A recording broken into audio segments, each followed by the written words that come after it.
United Nations Resolution 1608 or 1514 XV, 1514 XV, a call for decolonizations, a call for decolonizations. And what question one would deduce, does Southern Cameroon meet the United Nations Resolution 1514?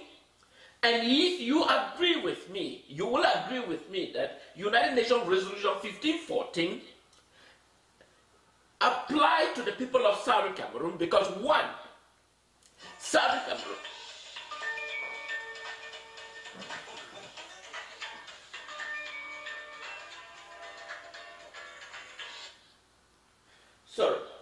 Southern Cameroon is a trusteeship territory. Southern Cameroon is a trusteeship territory.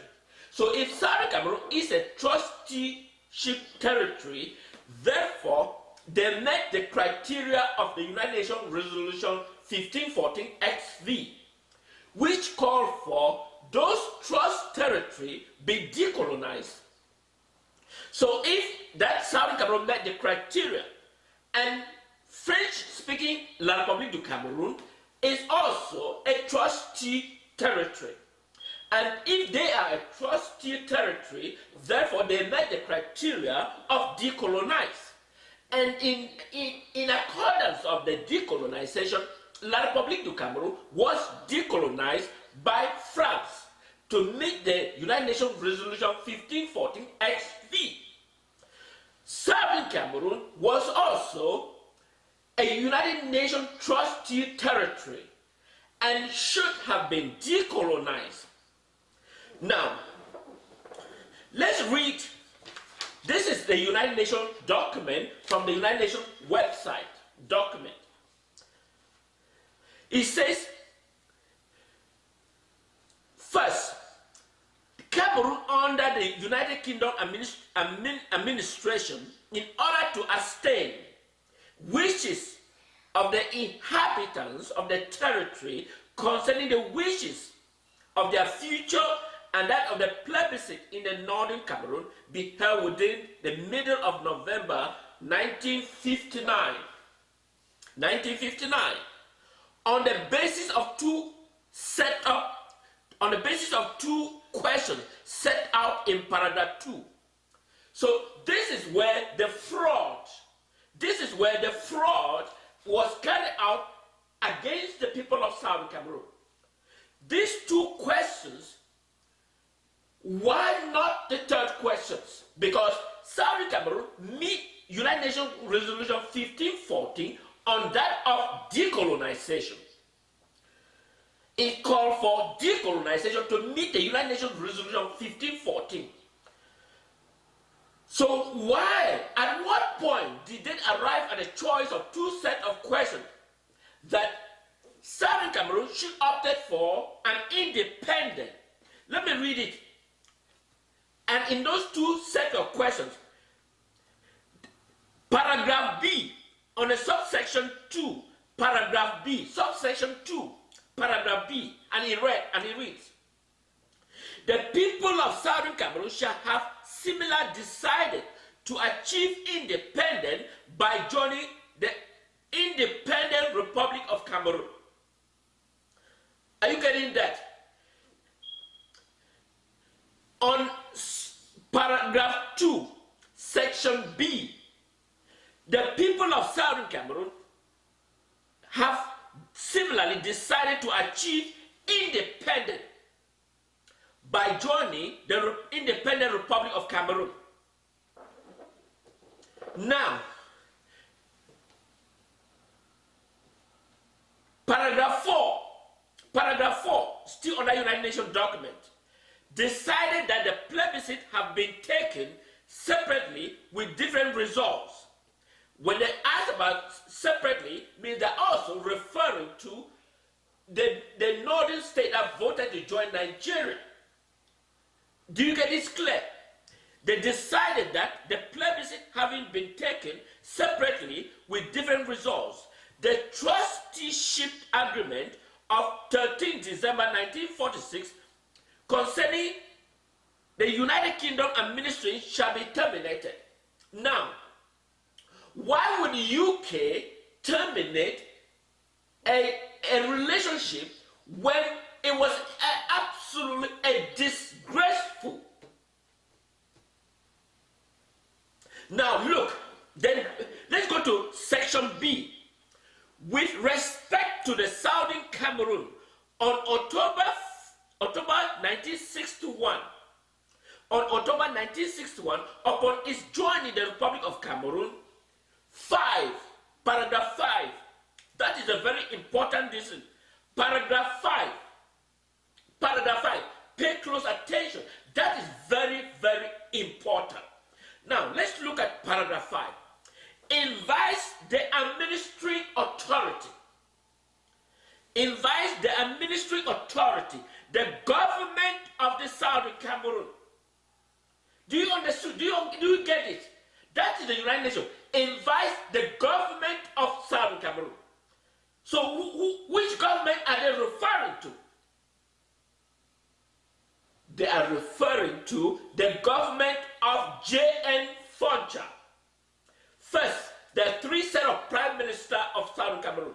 You have Ndele, you have Foncha, and you have Joa.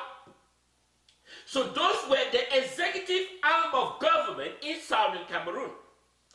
And those were the arm of government. In this particular case, at that time, as specified in 1969, it was the government of John Gu Foncha. Then, let me read the paragraph 5. Invites the administrative authority, the government of Southern Cameroon, and the Republic to initiate an urgent discussion with the view to finalize before October 1961.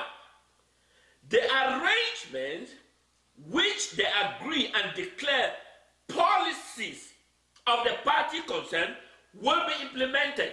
Now, where is this agreement? Where is this policy?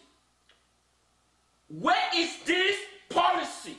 Where is this agreement? So let La Republique du Cameroun produce this agreement and finalize.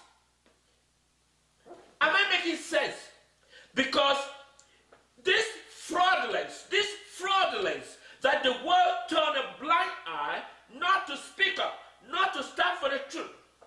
If we are to abide by the United Nations in which they ask, so one question one may ask, where is the government of Southern Cameroon in the first place? How did it was abolished? What was the signatory for abolition? So it says the government of Southern Cameroon. So it implies that there was a government in Southern Cameroon that existed. And in this case, referring to this United Nations document, that government was the government of John Gu Foncha at that particular moment in time. They should initiate an urgent discussion with the government of La Republique du Cameroun.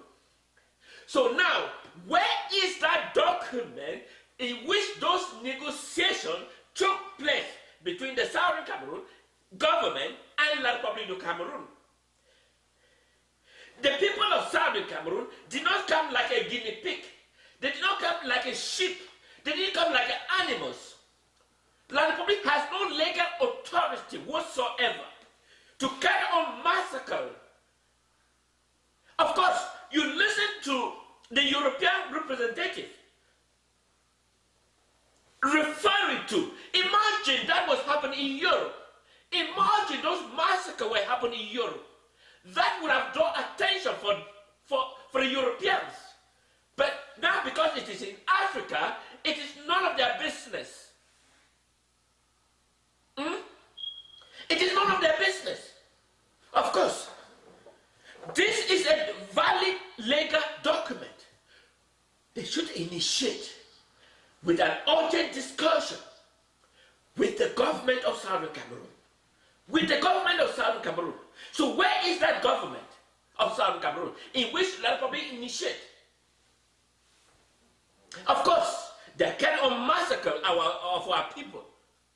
Now, the European Union, they talk about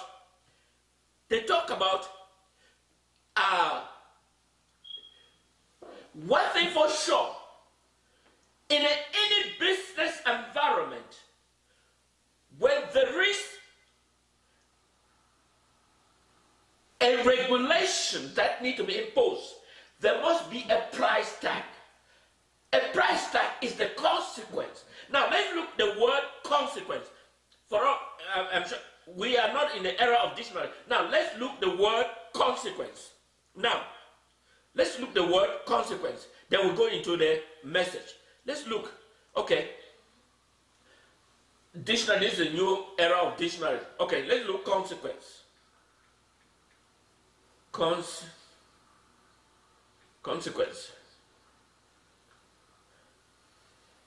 All right. Consequence. From my Google definition,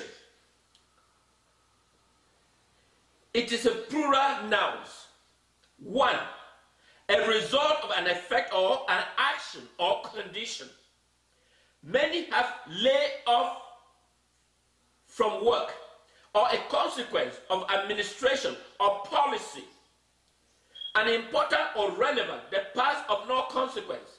So, in other words, why am I bringing the word consequence? There are two words we're going to talk about here. The consequence and the time frame.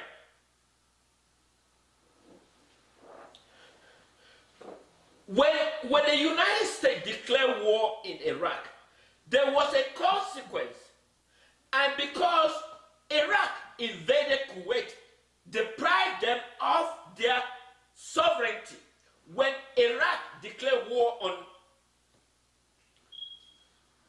when the Iraqis declared war, they violate. So there was a consequence if they do not pull out their military from Kuwait.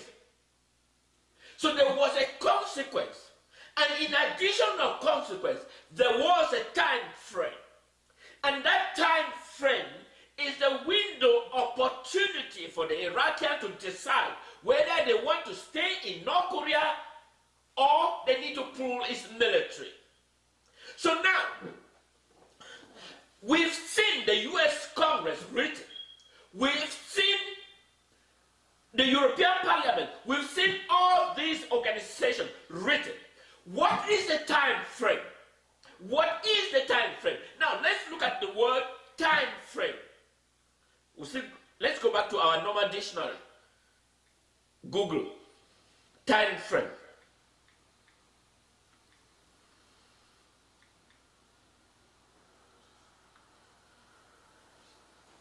So now, it's a period of time, specifically a specified period in which something occurs or in planning to take place. Which something occurs and planning to take place. The work had to be done in a time frame. The work has to be done in a time frame. So when you listen to the empty speech of the European Parliament, and you listen to the speech of the US Congress, so what is the time frame? What is the moral consequence? What is the time frame? Because they don't focus on, because when they come to Africa as a whole, now let me bring the CNN reporter on the issue how they regard West Africa before we proceed to with this time frame and the moral consequences. Let's look at the CNN reporter.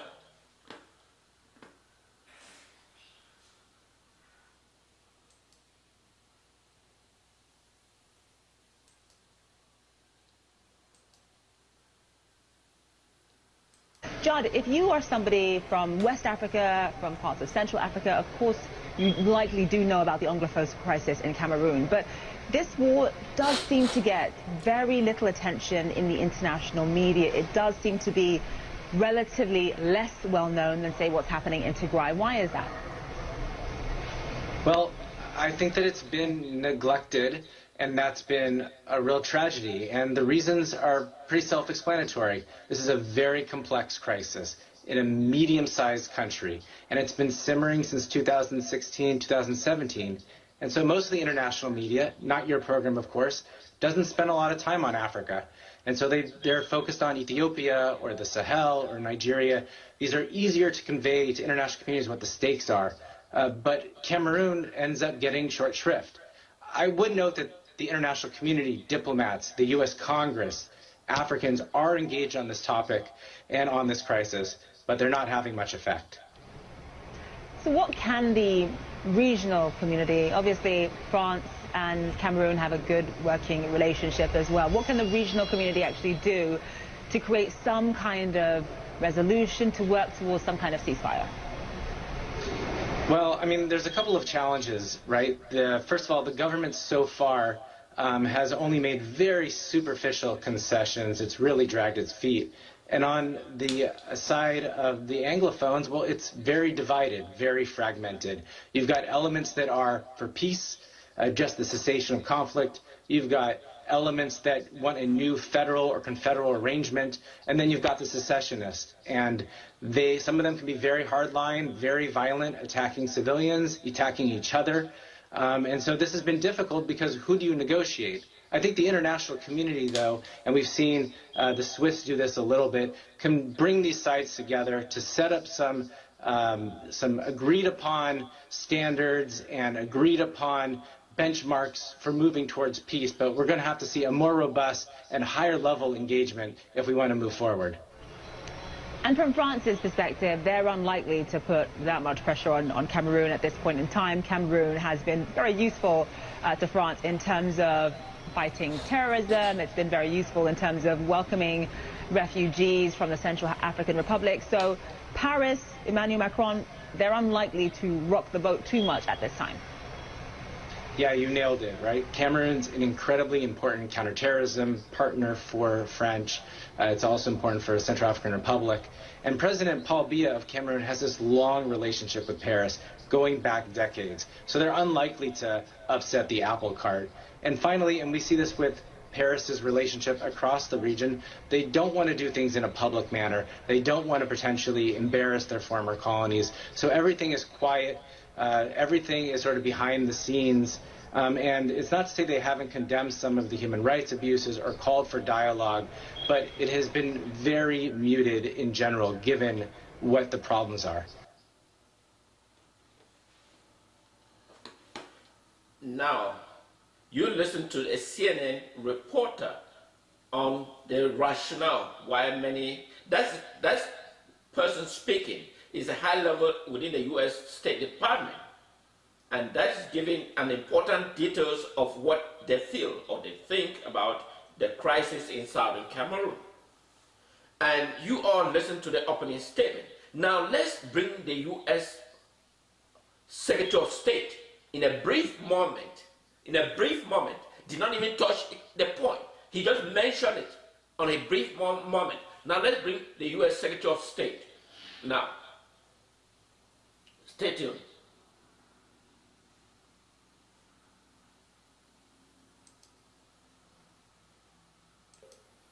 We must advance lasting security and peace.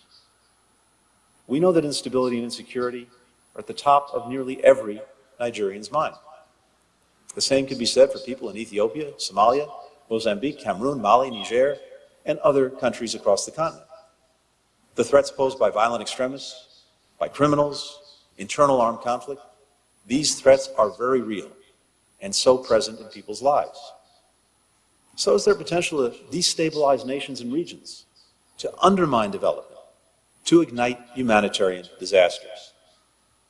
Part of the answer is effective and professional security forces and local law enforcement that can protect citizens while respecting human rights. And many of our partners across Africa want to build their capacities in these areas. But tackling the root causes of conflict is just as important, maybe even more important. Not everything can be solved with more or better equipped armed forces. And attempts to address violent extremism have at times had the perverse effect of violating people's rights, contributing to grievances, and furthering cycles of violence. We urge governments to contribute to and commit to criminal justice and security sector approaches that respect rights, as well as greater accountability for abuses, which is critical for earning the public's trust. We think we can achieve better results in confronting insecurity if we work together to expand economic opportunity, especially for young people and others who might be drawn into criminal activity out of desperation, out of a feeling that they have no other choice. And to resolve conflicts, we stand ready to support swift and sustained diplomacy with national leaders, with regional organizations, with international allies and partner citizens, including women, who must always be at the table when peace is negotiated, and also with international institutions, including the United Nations. That's what's happening right now with the crises and conflicts in Ethiopia, Sudan, and Somalia. African leaders and institutions have stepped up to steer the diplomatic response. African diplomats are leading engagement at the United Nations, the World Trade Organization, the African Development Bank. The United States is using our diplomacy. And you listen to a BBC reporter interviewing one top member officials of the State Department. And you listen to the U.S. Secretary of State in West African tour. And you can then conclude that, and those are the executive arm of government. Remember that in this opening statement, I talked that it's only the legislative branch of government. Of course, when you talk about legislative branch of government, you talk about the U.S. Congress has written extensively on the question of Southern Cameroon. They have passed a number of resolutions. The UK Parliament and the European Parliament, that they just follow suit. But you listen to one of the statements made by the U.S. Secretary of State, the root cause. We need to tackle the root cause. So the root cause is the key problems that brought to the problems, and that they don't want to face the reality of the root cause, but they use their military arm to suppress the citizens, not only Southern Cameroon, like what is going on in Ethiopia, Somalia, and Nigeria. Instead of to call them to dialogue and find out the lasting solution to the problems, they use their military as the options to solve the problems.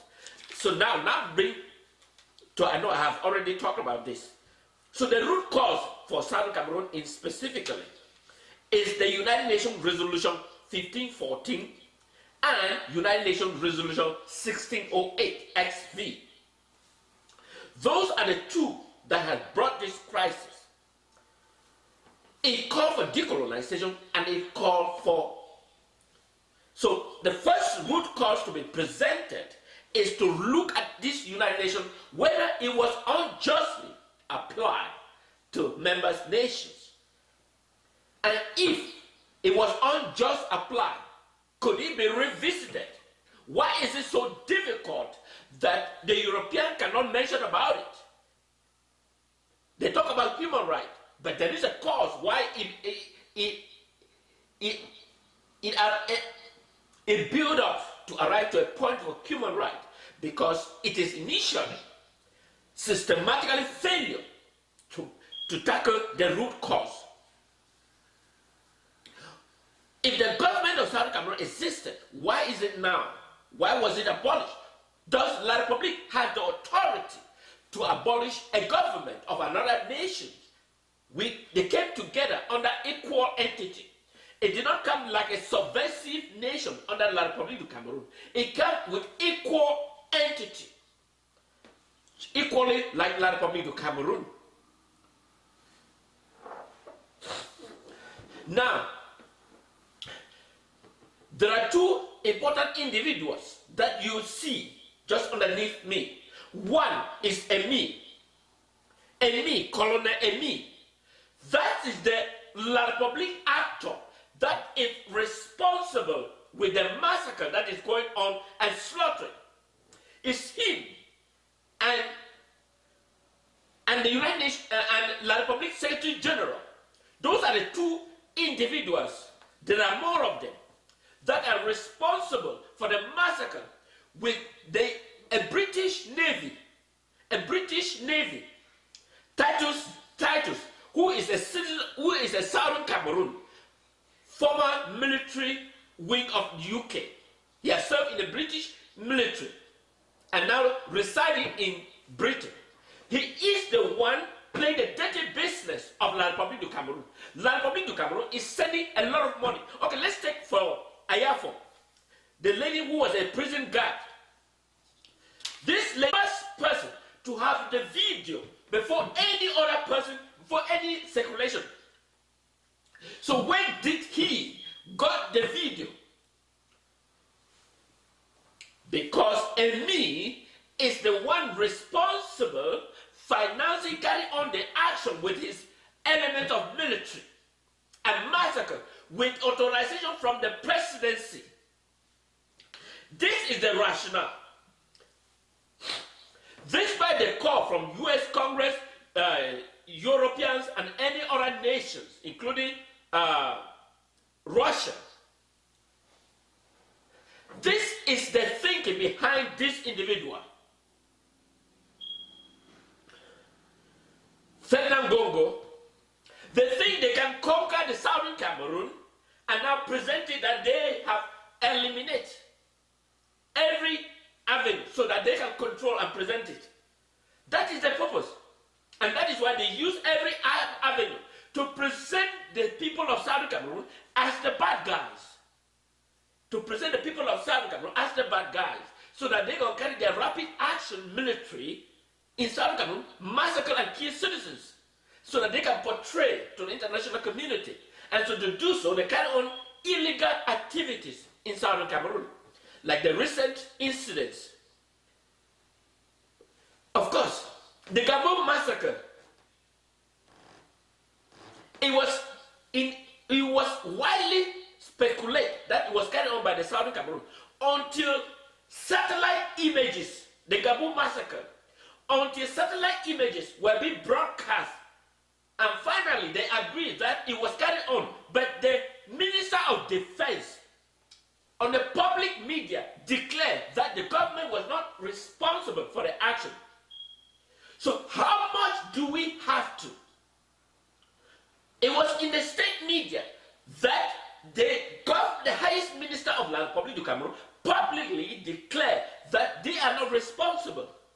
But when the images started being released from satellite, they now agree. So, United States, on the recent incident where students were being killed, United States, I know United States capability.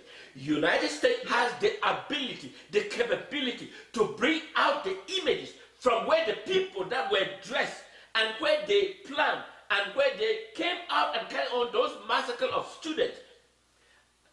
At a Kondo Titi, United States has the capability to bring down out the images. I know United States is ability. They have correct identify. They have equipment. United States has the ability.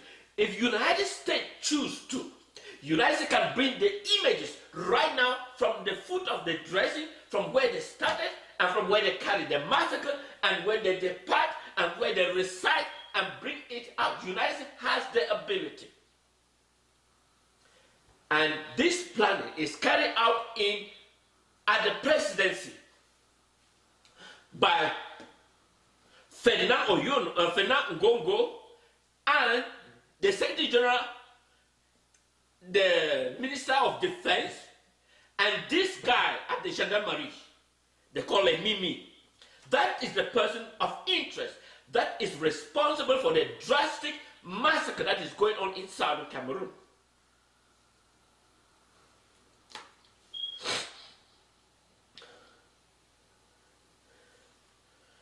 But how do we resolve this crisis? To resolve this crisis is to, one, to recognize the United Nations Resolution 1514, that it should be applied fully on Southern Cameroon questions. And two, United Nations 1608 be applied fully and La Republique du Cameroon pulled out its occupation military from Southern Cameroon. La Republique pulled out its occupation. The people of Southern Cameroon does not benefit from any present of La Republique du Cameroon. I mean, we have lost our souls. We destroyed our properties, burning our homes. Let's talk about the homes burning.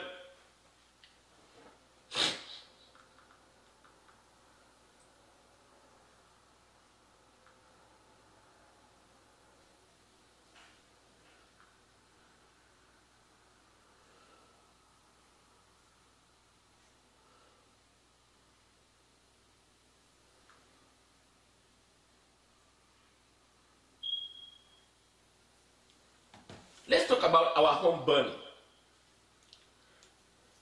The homes of Southern Cameroon, the homes. You all saw the homes that were deliberately burned. It's not something, it is a process that is ongoing in Southern Cameroon territory, that is perpetrated by La Republique du Cameroon. Just the recent incident was in Bali, where the guns were shot and people take a refuge in the forest, and the military of La Republique went and ransacked the store, steal money, steal property, and everything was uprooted. This is an incident that, as I'm speaking, it just happened in Bali. In Bali. They intentionally shot the gun on the air and forced the civilians to escape. And once they escape, they take advantage and ransack their property, their businesses, uprooted. Nobody is speaking about this incident. Nobody is talking about it.